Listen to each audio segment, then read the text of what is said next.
Suresh Gopi tourism വകുപ്പിന്റെ കൂടി ചുമതല ഏറ്റെടുക്കുകയാണ്. കേന്ദ്ര സഹമന്ത്രി എന്ന നിലയിൽ ടൂറിസം വകുപ്പിന്റെ ചുമതല ഏറ്റെടുക്കുകയാണ്. നേരത്തെ പെട്രോളിയം വകുപ്പിന്റെ സഹമന്ത്രി ചുമതല അദ്ദേഹം ഏറ്റെടുത്തിരുന്നു. അതിനുശേഷം മാധ്യമങ്ങളോട് പ്രതികരിച്ചിരുന്നു. ഇപ്പോഴിതാ ടൂറിസം വകുപ്പിന്റെ ചുമതല കൂടി എടുക്കുകയാണ്. പ്രത്യേകിച്ച് കേരളത്തിൽ ടൂറിസത്തിന് വലിയ സാധ്യതയാണുള്ളത് എന്നതുൾപ്പെടെയുള്ള കാര്യങ്ങൾ സുരേഷ് ഗോപി പങ്കുവെക്കുകയും ചെയ്തിരുന്നു. അതോടൊപ്പം കൊല്ലത്ത് അടക്കം ഈ പെട്രോളിയം ഖനനത്തിനൊക്കെയുള്ള സാധ്യതകളുണ്ടോ എന്ന് പരിശോധിക്കപ്പെടേണ്ടതാണ് എന്ന് അദ്ദേഹം കൂട്ടിച്ചേർക്കുകയും ചെയ്തിരുന്നു.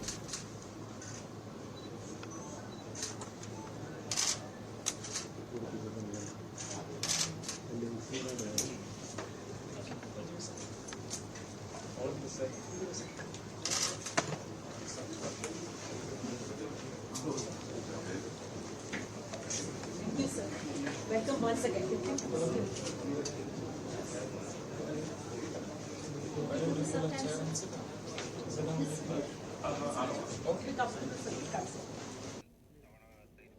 യെസ്, ഇപ്പോൾ കേന്ദ്ര സഹമന്ത്രി സുരേഷ് ഗോപി ടൂറിസം വകുപ്പിന്റെ ചുമതല ഏറ്റെടുത്തതിന്റെ ദൃശ്യങ്ങൾ ആണ് കണ്ടത്. നേരത്തെ മന്ത്രി ആയി, അതായത് പെട്രോളിയം വകുപ്പിന്റെ സഹമന്ത്രി സ്ഥാനം അദ്ദേഹം ഏറ്റെടുക്കുകയും ചെയ്തിരുന്നു. ഇടവേള.